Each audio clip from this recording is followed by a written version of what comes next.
I shot my first real mini doc. I'm pretty proud of it. Here's what I learned.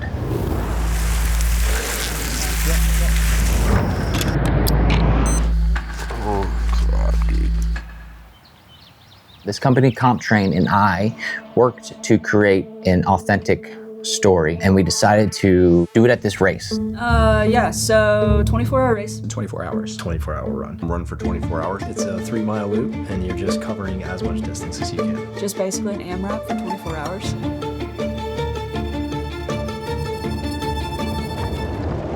The goal was not just to do a boring recap highlight of the race, but actually dive deep into individual stories of the race, and that meant pre-interviews, post-interviews. The only issue is we didn't really have any of those stories laid out. We just did interviews with a few people, hoped we could figure something out, put it together, followed them during the race, hoped we could figure something out and put it together, and then even after, asked a few questions, hoped we could figure something out and put it together. That was an interesting process.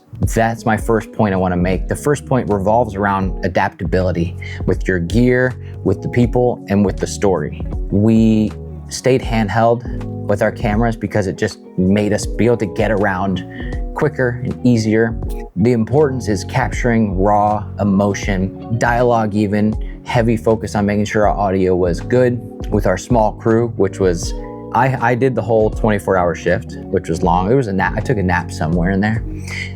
Jared Collins, who came first to be my second camera operator, and Bradley, who was our drone operator. So he was there through a good amount of the day. And then Garrett Ware did the night shift. And then of course, shout out to Pat McKinley, who edited this thing.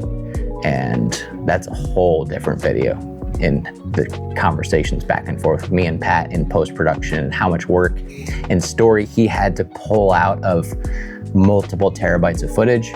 That's a different video. Maybe he'll make that. Hey Pat, do you want to make that video? Maybe you should make that video. That would be cool. You may not care. With that said, adaptability is in the people and the timing, and you get tired and you have to make sure your cameras are working and powering. And I actually bought it's a Jackery battery. Actually, I'll grab it. It's kind of cool. Hold that thought.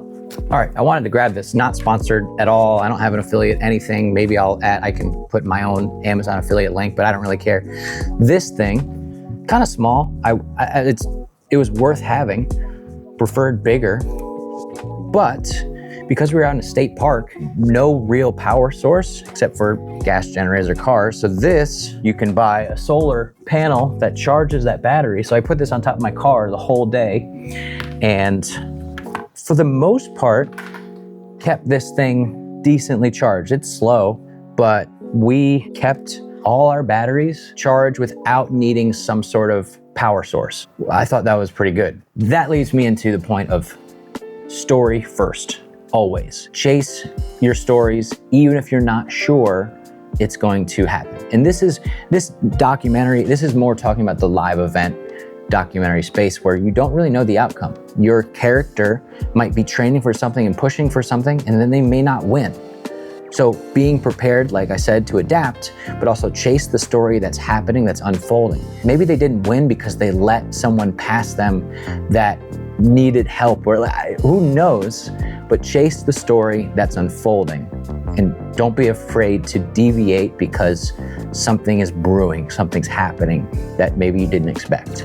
Chase the story, dig deep into it. When capturing footage, I know Pat, our editor, knows exactly what we were missing and what we didn't do too great on in capturing that day, AKA textures, slow-mo, maybe just better overall compositions or whatever.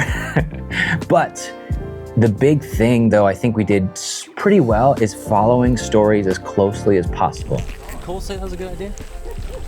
What? The coffee and the walk and the... Yeah, caffeine, man. Got to get some caffeine. I mean, I probably shouldn't be having milk. There's a few more things than just Yeah. The milk is probably not the best, but...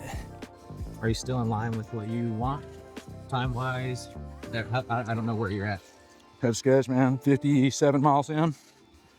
We're 13, 17 in. So if we wanted 100, we need, 41 and a half more miles in 10 hours. Why not? How do you feel about that? Why not? We're here already, ain't we, baby? Might as well. We're either getting there or they're taking me out of here in an ambulance. Or if someone starts talking about how their ankle hurts, write that down in your head. You'll watching the film. Oh, I haven't plugged the film yet. You need to go check it out. You really should. If I would add something, what I learned is I wish I did pre-race interviews, like a Zoom call, or had deeper conversations with these people before I click record. That would have been really awesome, but I didn't have that luxury on this one. Third thing, this is what I experienced. I've made a lot of bad videos in my years of doing this. A lot. I made a couple good ones. Let's say a few good ones. A couple is just two. So it's few, 3, 4, 5. A few good ones. I've made even less that I'm actually really proud of. This one is on that list, and I can tell you, I'm sitting here right now, proud of this piece, which I'd love for you to go watch. I'm proud of it, and it was worth the unbelievable amount of work that I put into it. Put in the extra work. Now, I understand budgets and time allocation, and sometimes you just do what you can with what you have. Understood. This project had a passion project element to it. It means it wasn't fully funded, that I put in effort beyond what I was compensated for, and more. I don't even care to dive into that. If you want to ask about it, hit me up. I'm happy to chat one-on-one. Let's just say I put in a lot of effort, and throughout it felt like trudging through mud. Not to mention that shoot day was 24 hours plus those interviews happened the night before. So I spent a whole day into the night, got up early to then stay up for 24 hours to then do all the, as camera people know, if you're a camera person or just a creative, it's great to jump into creativity and it feels good, but there are some fundamental things like charging batteries and prepping cameras, and you just have to do. If you're not a camera person, you might have to do that some other way. If you're a painter, you gotta set up your easel and get your paints ready and your water and your towel. There are things that you don't love, but it's just part of it. I had to do all that in between these crazy hours. Not to mention the pre-planning that was tons of conversation, tons of calls, planning, writing, and then post. Just because I handed it off to an editor doesn't mean I wasn't in it the whole time, trying to figure out, okay, how are we gonna get this out? What's the plan here? Every time I was sent a cut, I'm watching it, studying it, taking notes. We're making plans where I'm feeding information that he didn't know. And that's not me complaining, that's me saying, I promise you it's worth it. If there's a project that you are passionate about, and like I said, maybe there's a passion project element to it, I would urge you to put in the extra work, because sitting here right now, I don't care how this film performs, it's worth it to be proud of what you did. Extra credit is that filming something that inspires me, these athletes inspire me. They have me currently excited about my next steps to complete fitness. Comp Train is a complete training program. They kind of coined the phrase forever athlete. They make me want to be better. It's another step towards my ridiculous goals. My YouTube is part of the journey of chasing ridiculous goals on purpose. My goals are in my description. It's a list of I want to be the next Walt Disney, which is so ridiculous, as you and I both know, but it means a crazy creative impact, building a storytelling business to impact lives. And the other one that's right up there is a 100-mile race.